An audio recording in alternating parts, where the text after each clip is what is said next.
The Ouagadougou runway trembles as jet after jet touches down. But these aren't tourists. They're engineers, doctors, architects. Over 8,000 returnees disembark, some in lab coats, others in military boots, all of them stepping onto Burkinabè soil with tears in their eyes and purpose in their hearts. Some carry laptops, others blueprints or seed packets. A few hold only the trembling hands of their children. One mother watches as her son, a Harvard-trained surgeon, falls to his knees and kisses the ground. "I missed you, Mama," he whispers, not to a woman, but to the land itself. President Ibrahim Traoré stands at the edge of the tarmac, arms folded, eyes fierce. Someone beside him murmurs, "What do we call this?" He doesn't blink. They came home. And this is only the beginning. The scale stuns the ground crew. Flights begin arriving early, late, all at once. Immigration lines wrap around the terminal, not from delays, but from sheer numbers. These aren't tourists or evacuees. They're focused, disciplined, and silent. A few tremble. Many weep. One little girl clutches her father's hand and whispers, "Is this really home?" He kneels. "Yes, and we're here to fix it." Among them is Dr. Aminata Zongo, a neurologist who spent 11 years in Paris. She hasn't smiled like this in a decade. In her duffel bag are hospital schematics. In her heart, a promise made to a dying aunt who never got treatment in time. No Burkinabè should die just because they were born far from machines, she says to herself.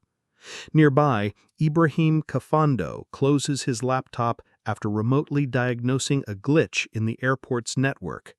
After 7 years at Microsoft in Seattle, he still remembers the boardrooms where his skin color always arrived before his resume. With a few strokes, he patches a firewall vulnerability and smiles. Back online. President Traoré doesn't wave or make a speech. He walks quietly, watchful. Around him the crowd begins to chant, not his name, but something deeper, a phrase that means, "We believe." Reporters approach. He lifts a hand. No headlines today, just homecoming.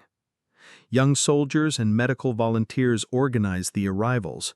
Every returnee receives a welcome pit, housing instructions, land grant documents, health screenings, and a government ID stamped with one word: returnee.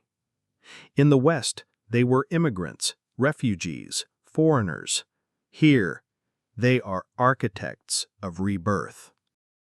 Outside, a massive banner waves above a new complex, Burkina Faso Medical and Tech Academy, built by the diaspora for the future. Dozens of young students from rural villages gather at the gates. They've only read about people like this. Now they're here, smiling, shaking hands, ready to teach. An elderly woman approaches a young man. "You speak Moray?" she asks gently. He nods. "I never forgot." She places a calabash of peanuts in his hands. "Then you are one of us." The story spreads across the capital like wildfire. Radios hum with a single headline. 8,000 professionals return: doctors, engineers, farmers, coders. WhatsApp groups explode. One message reads, "This isn't a government stunt. This is real. They came back, and they're staying." But not everyone is smiling. In a quiet office, 2 European embassy officials study the numbers. "This is a problem," one mutters. "If they stay, this changes everything." "We trained them. We built systems around them," the other replies coldly. "Then maybe we should have given them a reason to stay." Back on the tarmac, a journalist asks one of the arrivals, "Why leave 6-figure jobs in New York, London, Toronto?" The answer is simple: raw. Because we don't want our children building someone else's dream. It's time to build ours. And then things begin to move. Clinics expand overnight. Pharmacies open. Solar panels are installed. Engineering tools arrive in crates marked with familiar names. In a small library, a child discovers a new section, Diaspora Contributions. On the wall is a photo of the first return flight. Below it, a quote. "They didn't come to take, they came to return what was always theirs." That night, the president finally speaks. On radio, not TV, no fanfare, just a quiet voice. "We are not rebuilding what colonization destroyed. We are building what they never wanted us to dream." Silence follows, then music, then something deeper. Hope. But far from Ouagadougou, foreign powers begin to whisper, because if one country can bring home 8,000 of its best minds, what happens when the entire continent hears the call? Rewind 48 hours. There were no fireworks, no press releases, just static on national TV. Then, his face appeared, calm, centered, unshaken. Captain Ibrahim Traoré, seated at a plain desk, no flags, no medals, just a small wooden map of Burkina Faso. "We don't need donations. We need you." A pause. Then he leaned in. "You, the son working in a Brussels hospital. You, the daughter building tech in Atlanta. You, the mother raising Burkinabè children in Oslo. We see you, and we need you." Across the world, screens lit up. Phones buzzed. In Paris cafes, Burkinabès stopped mid-conversation. In Berlin classrooms, students paused. In New York, a night shift nurse turned the volume up and whispered, "Is this real?" Our land is rich, but buried wealth is not wealth lived. Who better to unearth it than our own? We don't ask for pity, we call for purpose. You have the tools, we have the soil. Come home. No applause, just silence. But in that silence, a storm began. In Toronto, Yakuba, a software engineer, shut his laptop. His wife asked, "Are you quitting?" He nodded. "We're going home." In Lyon, a med student named Marat replayed the speech on loop. By morning, she'd created a WhatsApp group, Mission Return. 6 hours later, it had 300 members. In Bamako, a mechanic forwarded the clip to his cousin in Italy. By midnight, he was searching flights. The phrase, "We need you," went viral. TikTok, Instagram, Telegram lit up. Influencers who never spoke politics reposted it with captions like, "First time a president made me cry." In Washington, the State Department flagged it. A memo read, "Unprecedented diaspora mobilization, potential shift in skilled migration flows." But it was too late. WhatsApp groups changed names overnight. Burkina Faso Home Front, Come Home and Build, Roots Before Riches. The government website crashed from return applications, and Traoré hadn't even delivered the most powerful line yet. It came at the very end, soft, almost a whisper. "They told you Africa is hard, but I tell you, Africa is waiting." That line didn't inspire, it ignited. In a London train station, a young architect named Marcel skipped his connection. Instead, he sat on a bench and applied for the Mission Renaissance program. 2 weeks later, he was on a plane home. The government had braced for a few hundred applications in the first month. Instead, over 2,000 came in within 72 hours. Engineers, doctors, teachers, not out of desperation, but out of love. One wrote, "I spent 15 years trying to belong abroad. I'd rather spend 15 building home." Another said, "My diploma was framed in gold, but my father couldn't get medicine. That ends now." Across Burkina Faso, radios replayed the speech in every local dialect. Elders nodded quietly.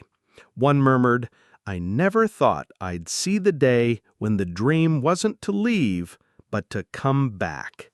In foreign universities, professors noticed something shift.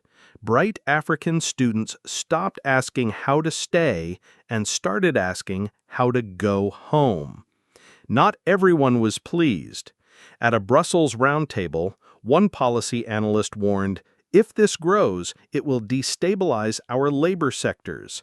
Another replied, "Maybe it's not destabilization, maybe it's justice." Back in Ouagadougou, Traoré met with his advisors. "This might change everything," one said. He simply nodded. That's the point. Support packages were drafted. Schools prepared for children who no longer spoke Moor or Dioula.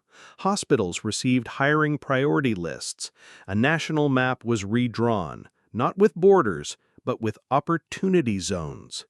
The first flight filled in 24 hours, then a second, then a third, and each time someone asked, "Why are they coming?" The answer never changed, because one man spoke and the world listened. The next chapter won't be written by politicians. It will be written by the ones boarding planes with nothing but a suitcase and a belief. Those who gave up comfort for a dream no one else gave them. You are wanted. You are needed. You belong. And now they're coming. The only question is, who's next? 2 days after the speech, the government made it official. Mission Renaissance. Not a campaign, not a plea, but a plan. A full-scale, state-backed invitation for Burkinabè professionals abroad to return, not just as citizens, but as co-authors of the nation's rebirth. The official program was simple, almost quiet in its presentation. Free land grants in development zones, priority job placements in public sectors, a national reintegration package that included housing assistance, tuition for children, and national recognition of foreign degrees. The press release was only 1 page long. At the bottom, Traoré's signature appeared next to a single line. "They told you to leave. We prepared to receive." Within hours, the Ministry of Infrastructure received over 600 applications. By morning, dossiers poured in.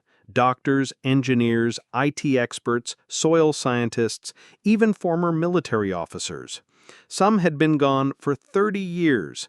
Others had never lived in Burkina Faso at all, only carried it in their names. And now they were coming home, with skills, capital, and conviction. Western media moved fast. A London newspaper called it an idealistic homecoming project. A French outlet asked, "Can passion replace policy?" TV analysts called it unsustainable. A Washington roundtable warned that a mass return of African professionals might destabilize global labor markets. But the Burkinabè government wasn't listening to them. They were listening to the returnees. On national television, Minister of Labor Miam Toué stood beside 5 new arrivals, an aerospace engineer from Houston, a trauma nurse from Lyon, a financial analyst from Toronto, a soil researcher from Amsterdam, and a solar technician from Oslo. "My daughter was born abroad, but I want her to grow up in a place where her skin isn't a reason to be watched, where her name isn't shortened for someone's convenience, where her presence is expected, not explained." The applause lasted 4 minutes. Meanwhile, the ministries went to work. The Ministry of Health released 120 priority hospital vacancies. The Ministry of Agriculture made tractors and irrigation tools available to returnees at cost. The Ministry of Technology launched a new digital portal, allowing coders and system architects to pitch national projects directly. For the first time in the country's history, the return of the diaspora wasn't treated as a favor. It was treated as strategy. And the names kept coming. Dr. Benjamin Tapsoba, neurosurgeon, published in the Harvard Medical Review. Yasmin Urago, the first Burkinabè woman to head a logistics firm in Dubai. Idriss Sogori, the youngest African ever hired as a robotics lead at Tesla. All submitted applications.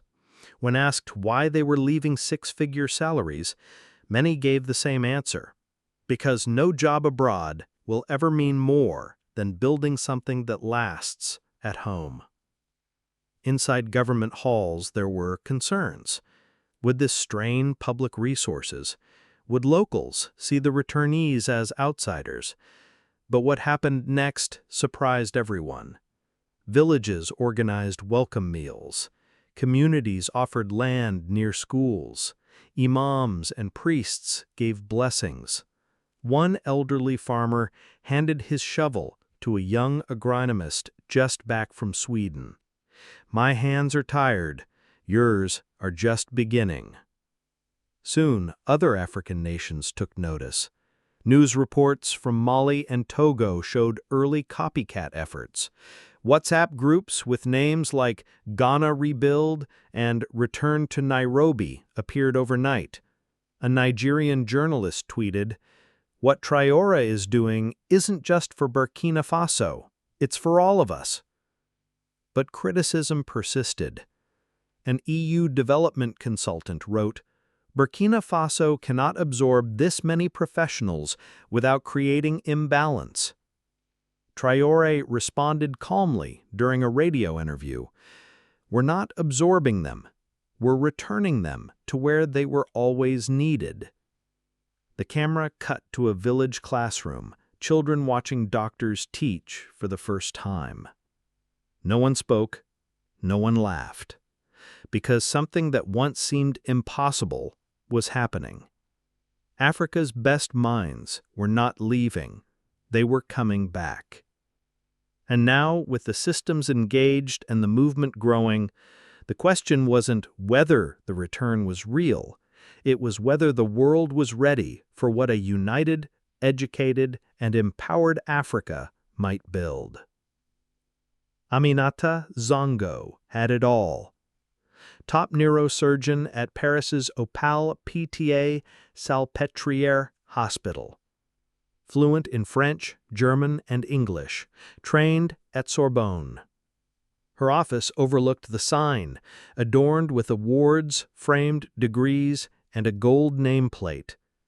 But peace had always eluded her. One evening, after performing a complex operation on a girl with a brain tumor, Aminata sat in the staff lounge watching a replay of Traoré's speech. "We don't need donations. We need you." It wasn't the words that broke her. It was the silence after them. For the first time, her heartbeat aligned with a mission. She submitted her resignation quietly. Her chief offered her a promotion, your own wing, your name in gold. She smiled. "I don't need gold. I need grounding." Packing her apartment took a weekend. When a neighbor asked if she was taking a sabbatical, she answered simply, "No, I'm taking my soul home." She arrived in Bobo Dioulasso with one suitcase, 3 laptops, and a dream she had carried since childhood: the first trauma and neuro rehab center in Burkina Faso. The land had already been allocated under Mission Renaissance. It lay near a district where injuries were common and treatment rare. For years, locals had accepted slow death or expensive foreign care as the only paths. Aminata changed that. Within 72 hours, she toured clinics, met with village chiefs, and sketched designs with local architects. Her first hire was Fidila, a young nurse working from a tin shed with no electricity. "Are you sure?" she asked, embarrassed by her frayed uniform. Aminata replied, "Healing doesn't need glass walls. It needs heart." Construction began 2 weeks later. The center was solar-powered, with water filtration, trauma triage zones, and every bed facing a window. All signage was in French and Moure.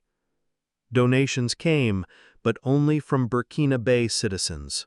"We build what we own, and we own what we build." She posted a photo of the half-built facility. A former supervisor replied, "You're wasting your talent." She responded with an image of a child walking after rehab. Caption, "No talent is wasted when it's used for the right people." 3 months in, the center welcomed its first patient, Bakari, a motorcycle accident victim, once told he'd never walk again. Aminata's team worked for 4 weeks. On the 5th, he stood and took 3 steps. Someone filmed it. Title, "Burkina Faso's First Step Toward Healing." 2 million views in 72 hours. But what mattered most was the knock at her door the next morning. Bakari's mother holding a small sack of peanuts. "You brought my son back. This is all I have." Aminata took it in both hands. "This is all I need." Today, her center has a wait list. Patients come from Ghana, Mali, and Côte d'Ivoire. She trains doctors by day, reads medical journals by night, and is now developing a certification in trauma care tailored to Africa's realities: snakites, landmine injuries, untreated epilepsy. She recently declined a major European expansion grant. "If you want to support us, send your students here. We don't export our hope anymore. We teach it." Her story sparked a wave. 2 more doctors arrived last week, one from Montreal, one from Johannesburg, and more are coming. When asked why she left it all behind, Aminata said simply, "Europe gave me tools, but home gave me purpose." Then there's Ibrahim Kafando. He didn't return with luggage. He returned with firewalls, encryption protocols, and a network blueprint scribbled on the back of a napkin. For 8 years, he worked in high-clearance cybersecurity for a private defense firm in California. His resume didn't exist publicly. His social media was blank. But those who mattered knew he was one of the best. And yet, when he saw Traoré's speech, something inside him shifted. Not nostalgia, rage. He remembered his uncle dying in Burkina after an emergency surgery was delayed. Medical files had been flagged on a European server as a national security risk, and the data was never delivered. Ibrahim investigated. The reply chilled him. "System flagged your nation's data as high risk. It was blocked." That night, he booked a one-way flight, and this time he wasn't coming home quietly. Blocked. That word lodged itself in Ibrahim's throat for months. He had spent years safeguarding the world's most sensitive systems, only to learn that his homeland's medical data had been flagged by a Western server as a national security risk and blocked. So when Traoré said, "We don't need donations, we need you," Ibrahim didn't hesitate. He resigned the next day. His employer countered with a 30% raise. He replied with 2 words, "I'm done." He landed in Ouagadougou without fanfare and bypassed every press inquiry. Instead, he walked straight into the Ministry of Digital Affairs and laid out a plan that silenced the entire room. Replace the entire hospital record-keeping system with a locally hosted, firewalled, decentralized infrastructure. Coded in country, stored in country, controlled in country. "How long would it take?" the minister asked. Ibrahim glanced at his watch. "Give me a team." 2 weeks. They gave him a dusty office and 5 underpaid IT grads. He called them the core. They slept on beanbags, ate street food, coded through blackouts. By day 5, they had already mapped every vulnerability in the national system. By day 7, they found 3 live surveillance ports transmitting data to centers in France, Germany, and Ireland. Ibrahim ordered an immediate shutdown. A junior coder hesitated. "Won't that break the system?" Ibrahim smiled. "Exactly." They didn't patch the holes. They started over. Line by line, they rewrote the entire medical record infrastructure. Birth history, vaccine tracking, allergies, prescriptions, emergency contacts. Encrypted, offline capable, syncing once daily to an internal cloud. By day 12, they launched in 3 hospitals. Within 48 hours, the system had prevented 6 misdiagnoses, flagged 2 allergic reactions, and blocked 1 foreign access attempt from a server in Virginia. Ibrahim said nothing. He logged the IP and wrote, "I too, try again." By day 14, it was nationwide. Medical staff across the country began receiving training. Tutorials were built in French, Moor, and Dioula. No Western platforms, no Google logins, just local servers, solar routers, and Burkinabè code. Then came the email. An EU cybersecurity firm requesting a code audit. Ibrahim laughed. "We're not your testing ground, we're your warning." His breakthrough wasn't just technical, it was symbolic. For the first time in Burkina Faso's modern history, a core national infrastructure was not leased, borrowed, or monitored. It was sovereign. Traoré made an unannounced visit to the Corps' basement office. No cameras, just a quiet bench beside Ibrahim. "How secure are we?" he asked. Ibrahim didn't look up. "We're not just secure, we're invisible to the ones who thought they owned us." The president nodded, said nothing, left. The next day, the National Telecom Agency called Ibrahim in. Foreign data requests had dropped 96% in 1 week. He barely acknowledged it, already drawing up specs for a new project. Replace the country's imported voting software with an offline biometric system built in-house. He refused interviews, but sent a single statement to a Pan-African tech journal. Cybersecurity isn't about code, it's about sovereignty. Students took note. Across universities, tech undergrads wore T-shirts reading, "The Core, built, not bought." Coding boot camps surged 400% in enrollment. In cafes across Ouagadougou, teenagers weren't talking about visas, they were talking about startups. When asked if he missed Silicon Valley, Ibrahim smirked. "They had satellites, we had silence, and in silence we built something they never expected. Our own shield." The first class of the day was community-based diagnostics. The professor, a former Mayo Clinic specialist from Minnesota who had returned home to Ouagadougou, stood at the front of the room and asked a single question. "How do you treat pneumonia in a village with no oxygen tank, no internet, and 1 flashlight?" Silence. No textbook answers. That was the point. This wasn't Western medicine repackaged, it was reimagined. The curriculum wasn't copied or translated, it was built from the soil up. Every course fused rural simulation, indigenous knowledge, and health policy. These students weren't being trained to just become doctors. They were becoming architects of a new system, advocates, bridge builders. In the skills lab, an instructor held up a scalpel. He said, "This blade can cut skin, or it can cut colonial thinking. Learn when to use it." Word of the campus spread like wildfire. Al Jazeera aired a segment. Reuters ran a headline. "Burkina Faso reinvents African medical education." Harvard reached out about collaboration. Traoré's office replied, "Thank you. We'll invite you when we're ready." By the second week, applications tripled. One letter came from a 17-year-old in Liberia. "I have no father, no passport, and no electricity. But if I can learn with you, I will walk to Burkina Faso." Inside the faculty lounge, the future was being shaped.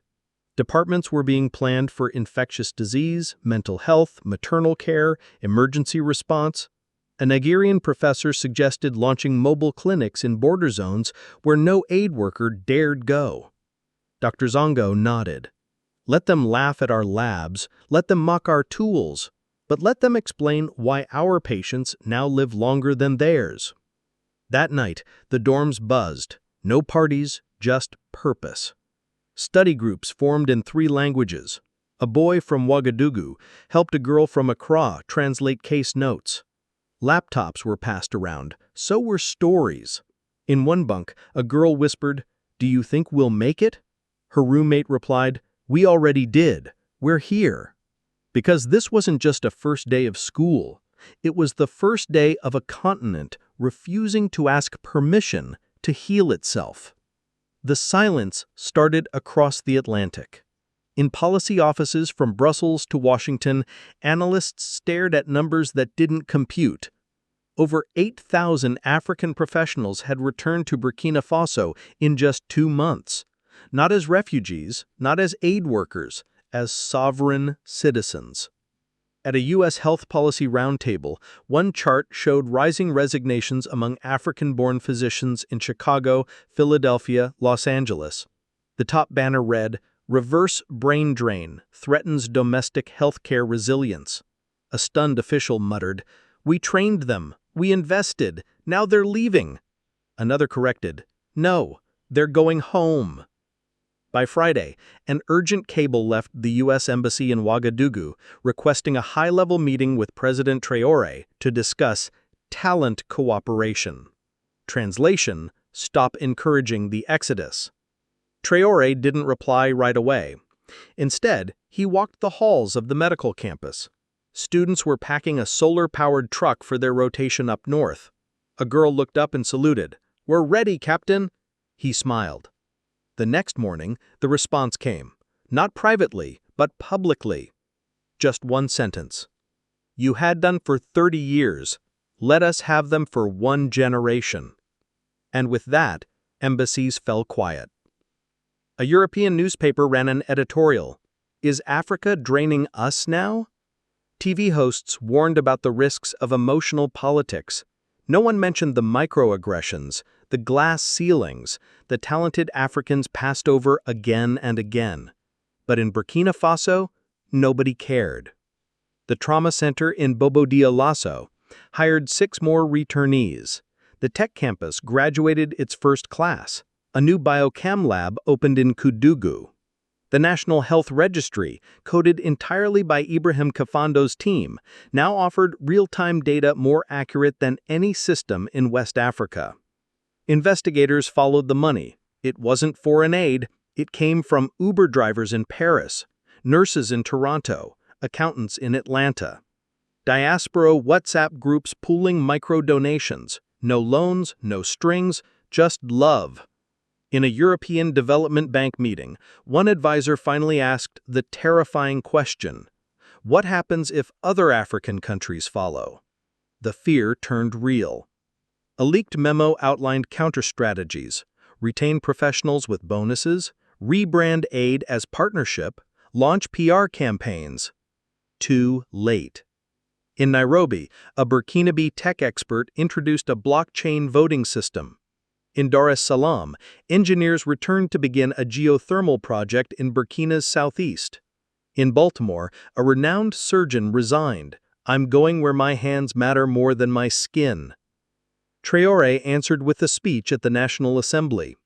"We are not stealing anyone's workforce. We are reclaiming our life force.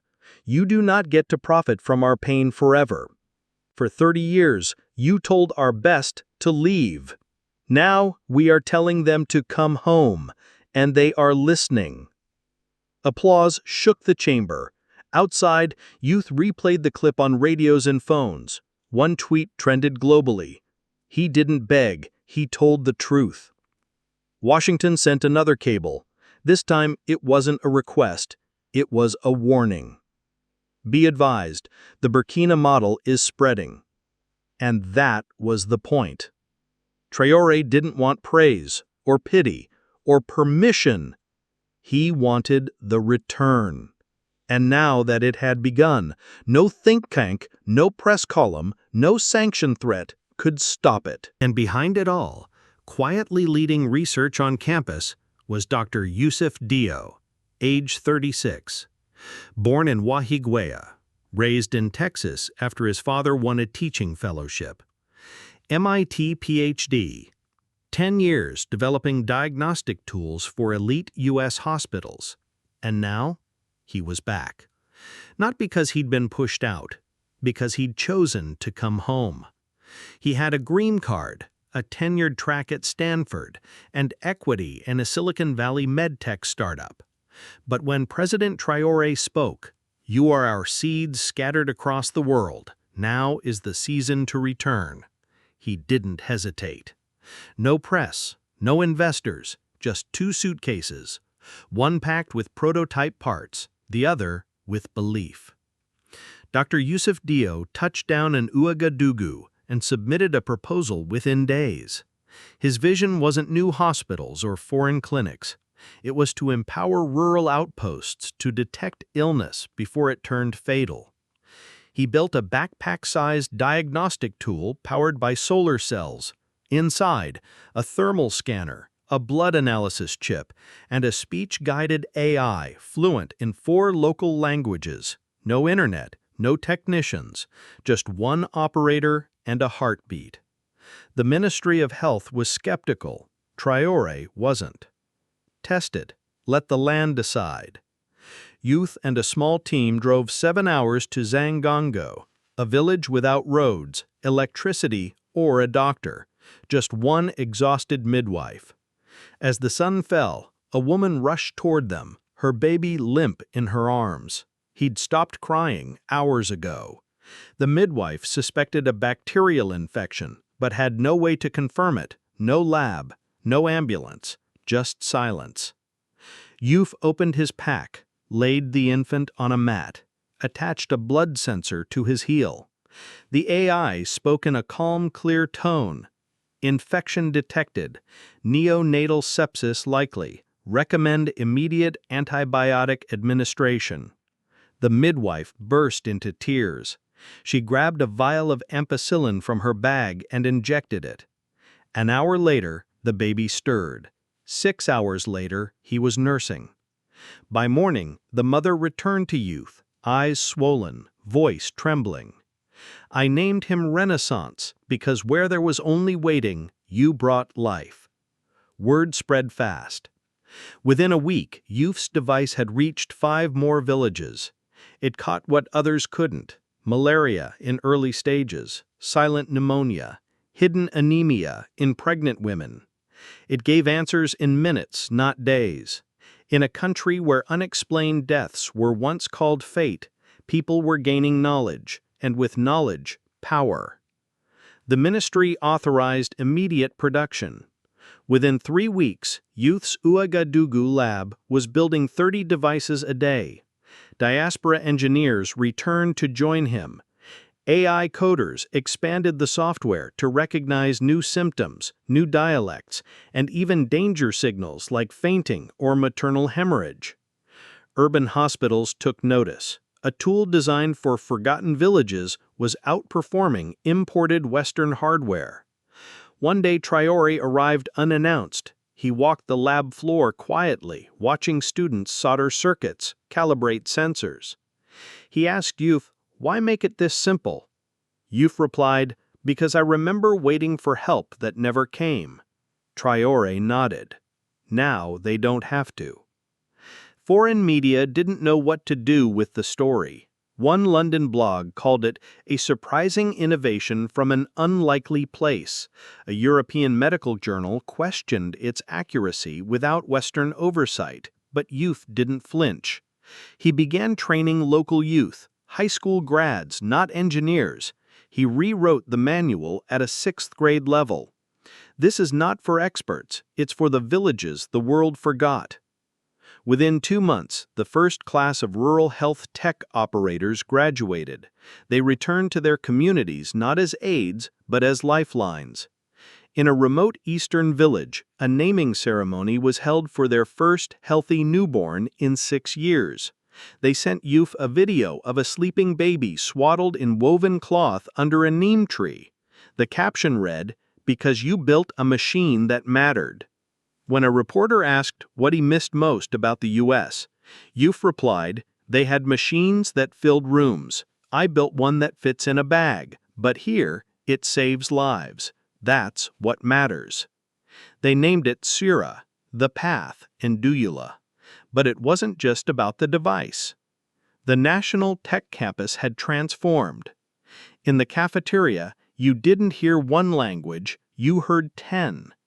Twi, Yoruba, Wolof, French, English, Hausa, more.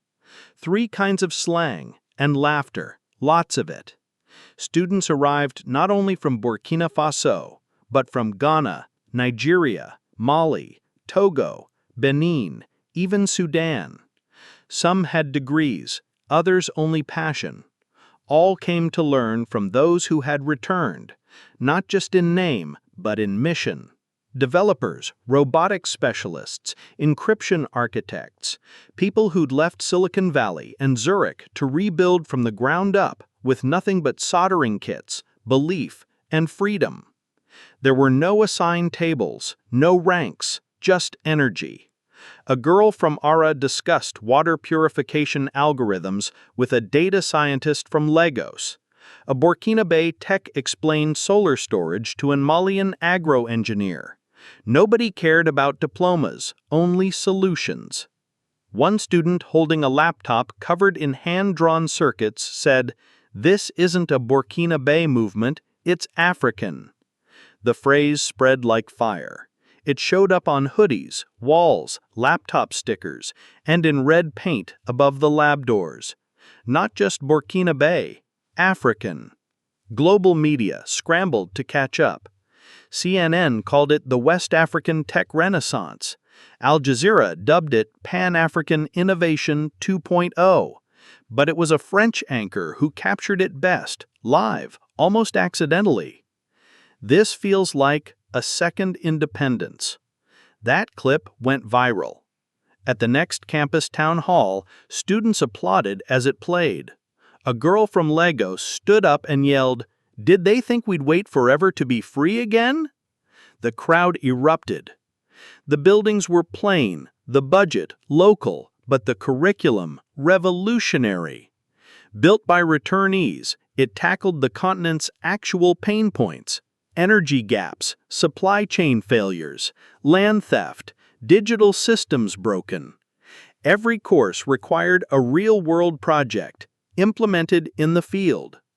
A one-student team built a solar-cooled battery system that extended rural panels' lifespan 5-fold. Another created an offline digital land registry to fight property fraud. A group from Mali developed a solar-powered vaccine fridge and deployed it in under 3 weeks. Everything was tracked on a massive chalkboard. What we did ourselves. And right beside it, what we'll fix next. No grades, just growth. Mentors weren't professors, they were teammates. Ibrahim Kafando, the cyber architect who built the nation's firewall, held open Q&A daily. When a 17-year-old from Côte d'Ivoire challenged his encryption logic, he offered her a role on his core dev team the next day. "If you're brave enough to question me, you're ready to lead," he said. Word of the model spread faster than anyone could contain. Within a month, education ministers from 5 West African nations visited the campus. Rwanda sent a delegation requesting curriculum templates. A Pan-African Tech Alliance was proposed. Not housed in Europe, not funded by the World Bank, but rooted entirely in African capital, African code, and African confidence. Burkina Faso had become the beating heart of something no one had predicted, but everyone could feel. Foreign embassies began requesting campus tours. Traoré's administration declined. "This isn't a museum. It's a forge. We don't need observers. We need builders." And they kept building. One evening in the cafeteria, a quiet moment captured the shift. A Ghanaian boy who had arrived just 3 weeks earlier looked around and said, "You know what's different here? We're not competing. We're connecting." A Nigerian girl nodded. "We're not begging to be seen. We're building what they can't ignore." Someone raised a glass of BSAP. "To the second independence." No applause, just a quiet return to work. Then came the families. Boxes arrived, books, laptops, toys, tiny shoes, and bigger dreams. Returnees had done what many thought they never would, traded six-figure lives for dusty roads. But their children weren't ready. At the airport, they clung to their parents. In school, they struggled with names. On playgrounds, they stood on the margins, fluent in French or English, but unable to follow the cadence of Moré or Fulfulde. It wasn't rejection, it was disconnection. They had returned home, but their children hadn't yet arrived. At a community event in Kodu, a girl from Montreal stood among singing children. When the elder led a doula chant, she looked to her father. "What are they saying?" He crouched beside her. "That's who we were before we left." Within weeks, the wound became clear. The children didn't know the stories, the jokes, the songs. It was quiet, but deep. Parents panicked.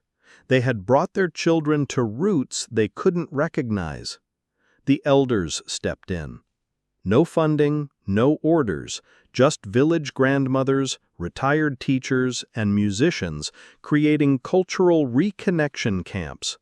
No grades, no uniforms, just fire pits, drums, mats, stories, food, and time. The first camp welcomed 17 children from the US, Canada, Germany, and the UK. They learned to greet elders in Moré, to introduce themselves in doula, to clap in rhythm with ancient chants. One elder told a story of a lion who forgot his name and walked through fire to remember it. At the end, he asked, "Do you know that lion's name?"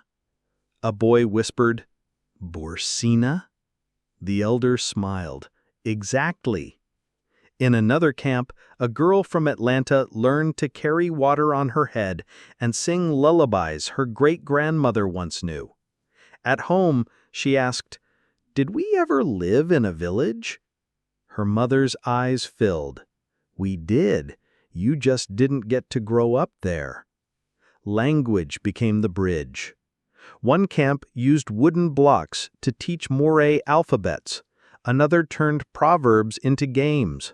A phrase like, "A tree without roots falls in the wind," opened lessons on family history. Then came music. Every Friday night, drums, call and response, and children who once listened now singing loudly and proudly. A teacher visiting from Accra watched a performance and said, "They're not learning culture, they're remembering it." Parents watched the transformation. Boys who never spoke to elders now sat learning ancestral whistles. Girls who once wore headphones at meals now led harvest prayers. The breakthrough came at a village camp near Bobo Dioulasso. A boy named Noah, born in Brooklyn, was asked by his grandfather, "Do you know what Burkina means?" Noah paused. "Is it a name?" "Yes, but not just a name. It means land of upright people. Not rich people, not powerful people, upright people. Those who stand tall because they have nothing to hide." Noah looked down, then up. "Are we those people?" The elder's voice cracked. "That's why you came back, so you can be. The clip was shared online. Millions watched a child rediscover the meaning of a word they heard daily but never truly knew: Burkina. Camps spread across provinces. New modules taught ancestral farming, ethics, weaving, and storytelling. Elders now use tablets, teaching children to blend old wisdom with new tools. One elder said, "We are not afraid of the internet, but we must not let it erase our memory." The government took notice. Plans formed to embed cultural reconnection into public education, not as an elective, but a foundation. Because what good is returning home if your children don't recognize it? What power is there in rebuilding a nation if its rhythm is forgotten? Then came the leak. 5 pages, confidential, from the French Ministry of Foreign Affairs. One line highlighted in yellow. Burkina Faso's return movement presents a credible model for anti-dependency governance. Beneath it, a warning. Risk of diaspora national awakening across Francophone Africa. The memo spread quietly, but not fast enough. What began as a hopeful return had become a geopolitical shift. Burkina Faso wasn't just calling its people home, it was proving they never needed to leave. France reacted. Aid packages were restructured. Grants once promised with a handshake returned with fine print. Oversight, consultancy reviews, regional conditions. In plain words, surveillance and control. Burkina Faso refused 2 offers on the spot. The funds were for rural health care, but new clinics had already opened, staffed by returnee doctors, powered by local solar grids, stocked with devices from local labs. No waiting, no permission needed. The IMF followed with silence. Infrastructure loans were quietly delayed. No statements, just deadlines missed and calls unanswered. But roads kept expanding. Solar farms lit up the east. Village schools opened with desks from reclaimed wood and textbooks printed locally. How are they doing it without loans? They asked. The answer remained the same, with those who left and came back. Intelligence briefings in Brussels and Washington no longer tracked coups, they tracked ideas. One analyst wrote, "Burkina Faso is modeling non-aligned development." Another warned, "The success of their diaspora program undermines the long-term aid dependency narrative." Because if one country could reclaim its doctors, coders, teachers, and thrive without begging, what stopped the others? By the 3rd month of the Renaissance mission, return applications spiked in 5 countries. WhatsApp groups formed. Rebuild Lagos, return to Dar, Ghana routes. Some booked flights, others packed containers of seeds, tools, books. The African awakening wasn't coming, it had already begun. Quietly, boldly, without permission. At a regional summit in Abidjan, a French development officer asked Traoré if Burkina Faso would reconsider IMF loans. He answered without pause, "We don't negotiate our independence, we practice it." A Ghanaian delegate whispered, "He just said what we're all thinking." Back home, the results spoke louder than headlines. Clinics in Kaya and Saba reported their first month without infant deaths in years. A Northwest farming cooperative exported surplus millet not to France but to Niger. Solar grids powered 36 rural schools once dependent on diesel. Foreign press scrambled. A French paper called the movement risky. A British columnist called it romantic and impractical. But the numbers told a different story. School enrollment up, rural migration down, urban food dependency dropped 15%, black market trade routes declined. Why smuggle goods when the real thing was finally at home? Still, not everyone celebrated. Former NGO workers saw budgets vanish overnight. Foreign consultants were quietly cut from policy meetings they once steered. Private contractors lost bids to cooperatives run by returned Burkinabè. One European consultant ranted on LinkedIn. They're replacing professionals with amateurs who don't follow international standards. The replies poured in, mostly from African professionals. One went viral. A returning nurse wrote, "We're not amateurs, we're owners now. That's what scares you." In Western capitals, recalibration began. Memos turned into war rooms. Think tanks pitched soft power campaigns, cultural diplomacy to preserve influence. A few hawks called for economic pressure. Most urged caution. No one wanted to publicly attack a country rebuilding without debt, without foreign troops, without scandal. The threat wasn't insurgency, it was example, and no one had a plan for that. Her name was Awa Touré. Born in Fada Ngorma, raised in Toronto since age 5. Her first memory of Burkina Faso was her mother praying during a blackout, the scent of charcoal in the kitchen. In Canada, life was clinical. Flashing monitors, antiseptic halls, clipped nurse instructions. She became a nurse almost by accident. She stayed because it was the only job where people cried with gratitude. For 15 years, Awa delivered babies in Ontario. Private rooms, top-tier care, mountains of paperwork. Families who looked like hers struggling under rules written far away. Then, one break between shifts, she watched a clip of President Traoré. "We don't need donations, we need you." Her tea slipped from her hand. A week later, her resignation was filed.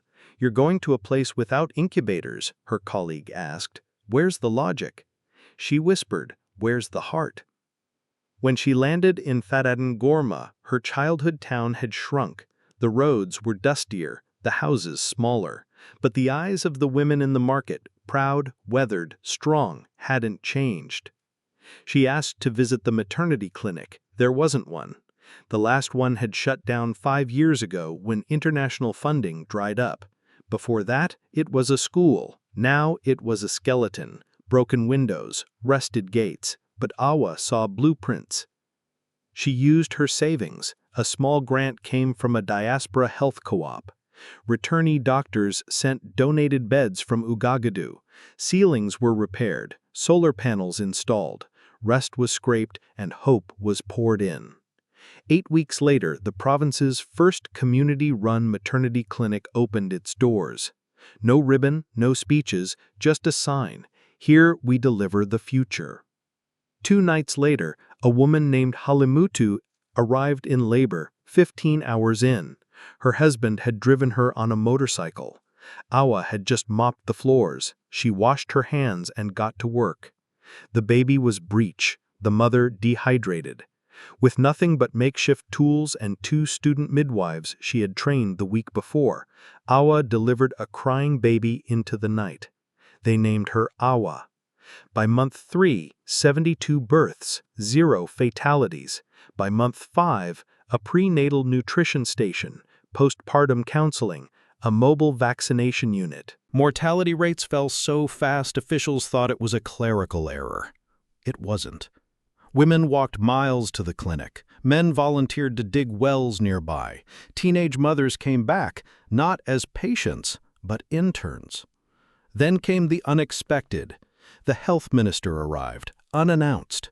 He walked the halls, speechless, saw charts, touched an incubator donated from Ghana, watched midwives taking notes in French and doula. "How did you do this without a single foreign agency?" he asked. Awa smiled.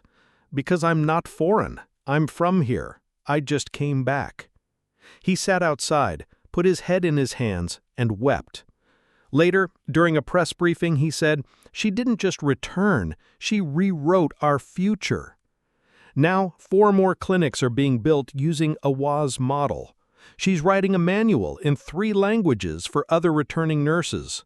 No HQs, no bureaucracy, just trust, training, and urgency. When asked what she'd say to nurses still abroad, Awa said, "They trained us to serve systems, but we were born to serve people. If you want to remember why you became a nurse, come home. The building didn't look like much. Faded yellow walls, tin roof, uneven bricks in the courtyard. But inside, something new was being born. Not just a school, a reimagining. The children of returnees, bright, curious, disconnected. They spoke fluent French or English, but not a word of Moray. They knew math and science, but nothing of their ancestors. They could quote Greek myths in Paris streets, but not the Mossy Kingdom or Queen Sarunia. I feel like I'm still visiting, one child told the teacher. So a small group of educators, locals and returnees, built something radical. École Racine, the root school. Small classes, desks of local wood, murals of Sankofa birds and Timbuktu libraries. One wall read, "Your value is not foreign, it is here." History started with Africa. Science included ancestral farming. Literature meant achebe, ba, and oral storytelling beside Shakespeare. One teacher said, "We don't raise children to leave, we raise them to stay." The curriculum was bilingual, but rooted. French, English, and Moray, Dula, or Fulfulde, depending on lineage. No child could graduate without knowing how to greet an elder in the language of their grandparents. At the first school assembly, a father watched from the back. His daughter, once ashamed to speak anything but English, stood and sang a village song. It went, "I am from the river, I remember the sound." There were gardens where students learned to grow millet, textile labs where they sewed traditional cloth. Elders told stories under neem trees, but it was Layla, 10, born in Paris, who turned everything. Withdrawn, isolated, unimpressed, until one afternoon she handed in an essay, "Why I'll Never Leave Again." She wrote, "In Paris I was smart, but alone. Here I'm learning who I am. My grandfather says our name means something. I didn't believe him, now I do. I want to build a house next to his. I want to grow trees, make books. I don't want to be lost anymore." The essay made it to Parliament. Teachers asked for copies. A government official said, "This isn't an essay, it's a declaration." Today, the Ministry of Education is drafting a national plan to expand root schools. They call it the return curriculum.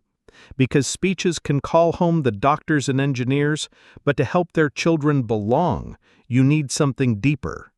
The world had conditioned them to dream in borrowed tongues, but here in this school, they were learning to dream in their own. One afternoon, a student passed a visitor and whispered, "I used to think home was wherever Wi-Fi worked. Now I know it's where my name has meaning." It began quietly. Emails labeled urgent, calls from diplomats, discreet dinner invitations. Then came the formal letters. First from the U.S. Embassy, then from France. Different wording, same intent. They wanted President Traoré to halt what they called the unintended consequences of the return movement. Translated plainly, stop it.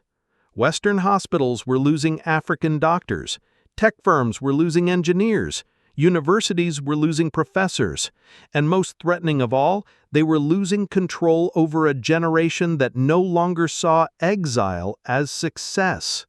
What began as inspiration had morphed into disruption. They insisted it wasn't political. They claimed to support mutually beneficial migration. Yet every document was laced with pressure. Economic impact reports, labor shortage forecasts, veiled warnings. One French official went so far as to label the return movement destabilizing. Another asked if Burkina Faso was poaching its own people. President Traoré read every letter. He filed them all. He declined every meeting. No explanations, no apologies, just quiet resolve. Then, in the heart of Ouagadougou, he broke ground on a massive structure, A circular building wrapped in glass of red, green, and gold. No sharp edges, no executive wings. A dome, centered, open, equal. He named it the Diaspora Dome, the national headquarters for global Burkinabè. But it wasn't just a building, it was a statement. Inside, returning citizens found workspaces, legal help, housing guides, investment matchmakers, cultural teams, and fast-tracked business licenses. No foreign consultants, no middlemen, just Burkinabè helping Burkinabè. Funded by diaspora contributions from Canada, the UK, and Australia, the dome rose in just 90 days. One section was named for a midwife, another for a coder. Walls were engraved with names of those who came home and stayed. No foreign dignitaries were invited to the opening. Just students, farmers, engineers, nurses, and children waving paper flags. An architect who had returned to help build it said, "We used to land at the airport with no direction. Now we have a front door." News traveled fast. African media praised it. Al Jazeera called it the most visible infrastructure ever built solely for a nation's diaspora. A Kenyan journalist asked, "Is this the blueprint for Africa?" Western diplomats weren't as impressed. Behind closed doors, embassies accused Burkina Faso of defiance. Some threatened to review aid deals. Others proposed limiting student visas. But Traoré didn't flinch. In a live national address, he didn't retaliate. He clarified. "When our people left, no one asked for permission. Now that they return, we do not ask for approval." The words made headlines. In Washington, staff scrambled. One official was overheard saying, "He's not fighting us, he's ignoring us. That's worse." Meanwhile, the dome buzzed. Within weeks, 3,000 returnees registered.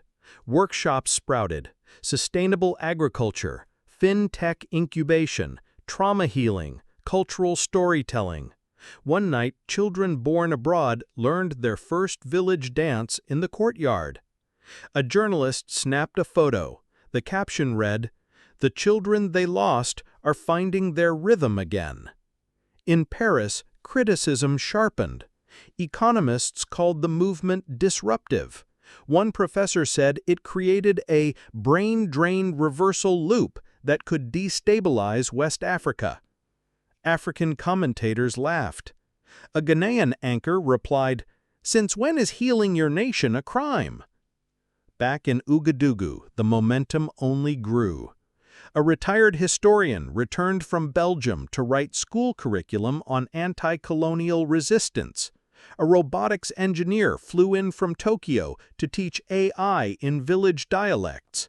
A single mother from New Jersey opened a food stall on the ground floor, serving fusion meals she called memory dishes. Each return sparked another. A mother brought back her 3 children. A surgeon brought 4 interns. A farmer returned with heirloom seeds unseen since the 80s. And with every arrival, the foreign embassies grew quieter. Because how do you stop a people from coming home? The next project rose without ceremony. No ribbon cutting, no foreign consultants, just bricks, glass, code, and purpose. In Ouagadougou, the first entirely African-funded tech and innovation park took shape. From the outside, it resembled any cutting-edge research campus: solar panels, glass towers, fiber optic cables, satellite dishes. But one thing was missing: no EU plaques, no US aid logos, no UN branding.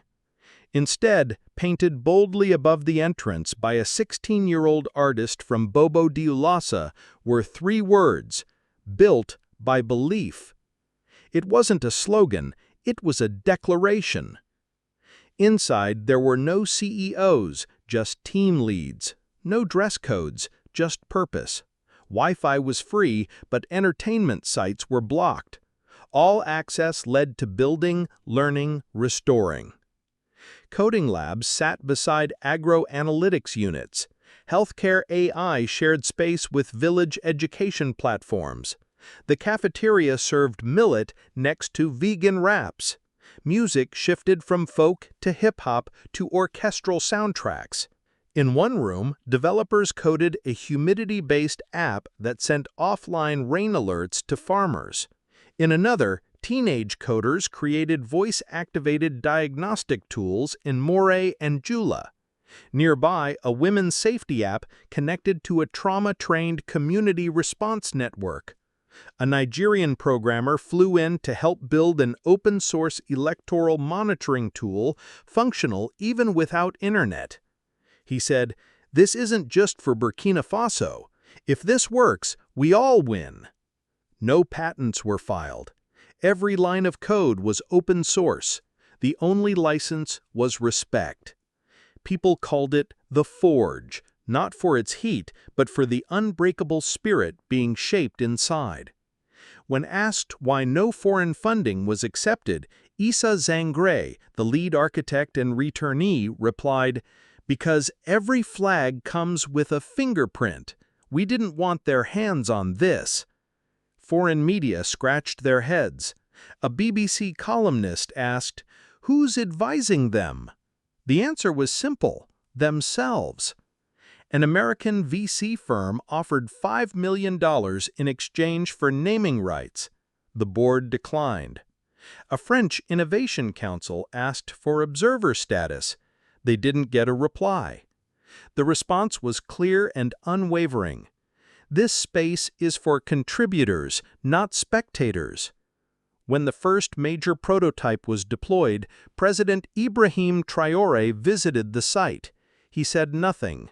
He walked the halls, shook hands with students, and paused silently in front of the main server room. Above the door, coders had installed biometric locks and etched a message into the wall. "We write our own code because we write our own future." That evening, in a rare national broadcast, Traoré addressed the nation. "We once begged for tools, now we build them. We once borrowed ideas, now we innovate.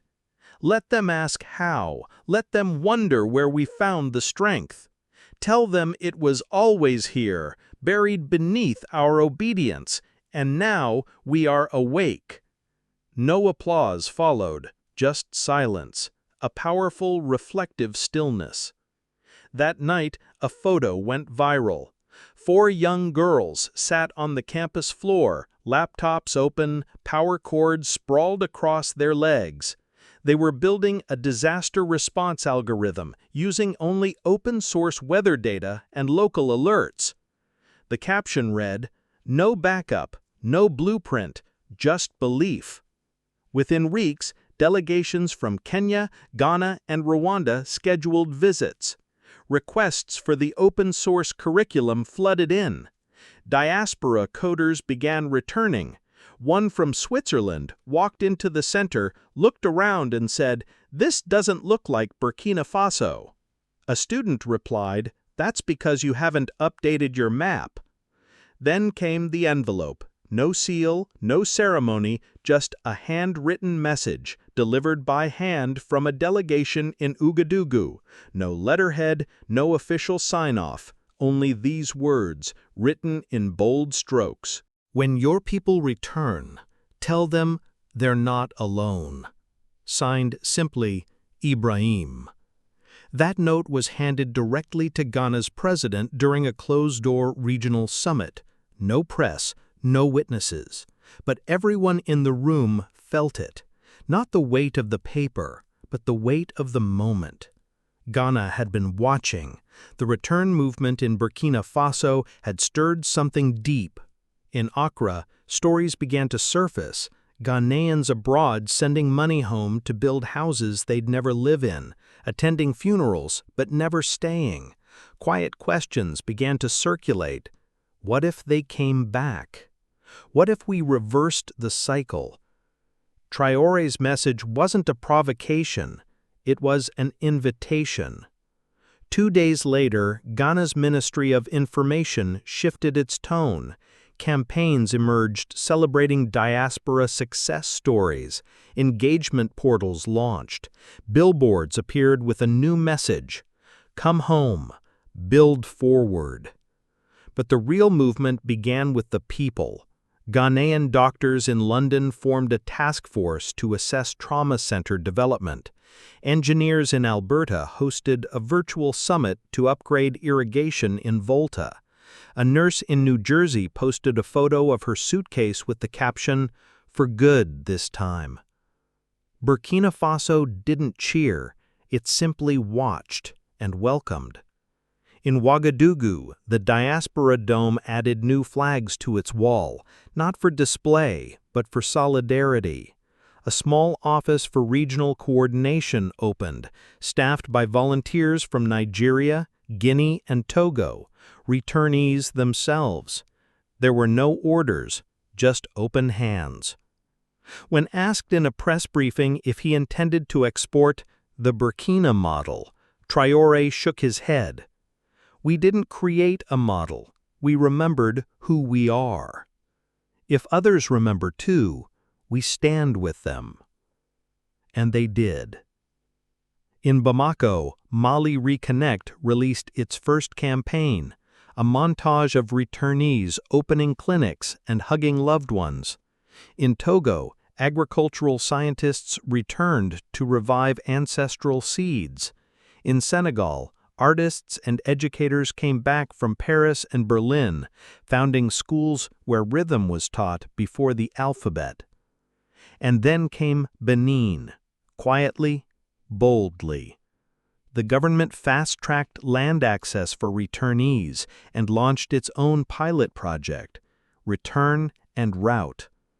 A West African journalist called it the Quiet Revolution.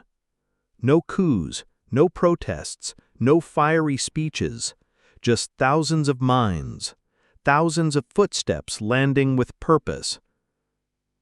Western think tanks scrambled. One European report warned of uncontrolled repatriation disrupting labor flows, but no one was listening.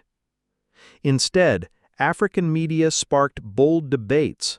One panelist said, "We're not rejecting the world, we're rejecting forgetfulness." Another replied, "This isn't isolation, it's integration on our terms." At the African Union Summit, returnee delegates from 5 countries met informally, beneath a tree, far from the cameras.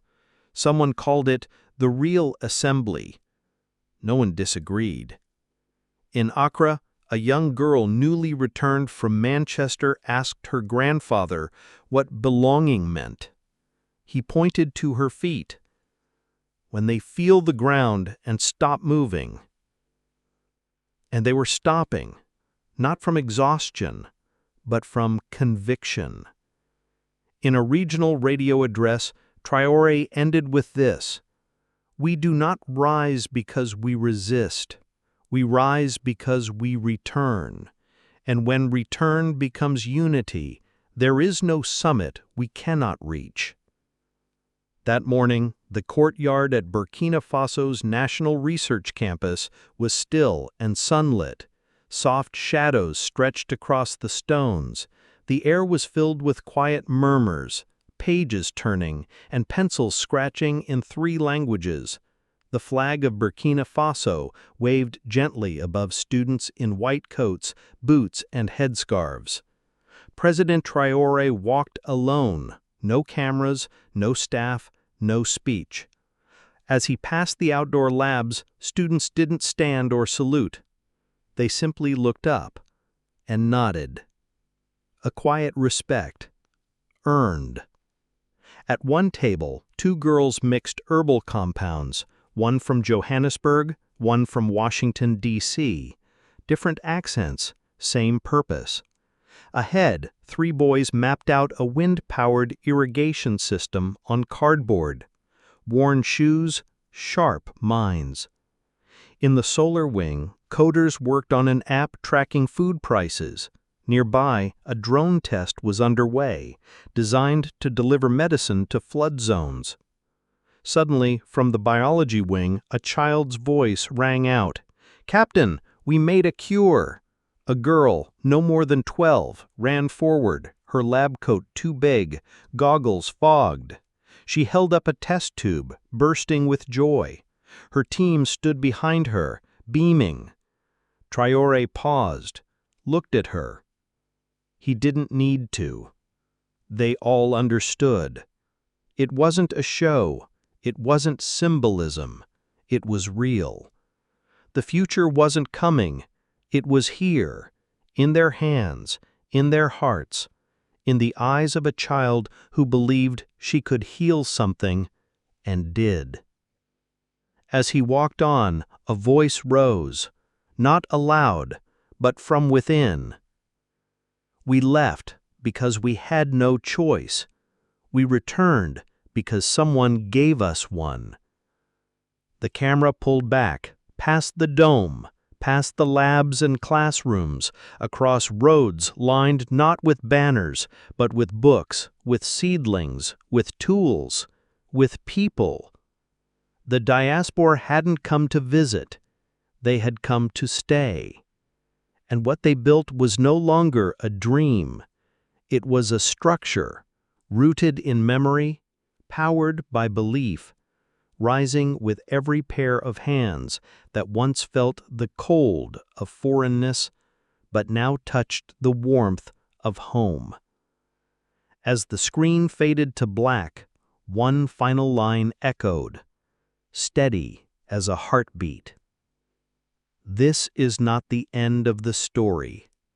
This is the beginning of Africa's.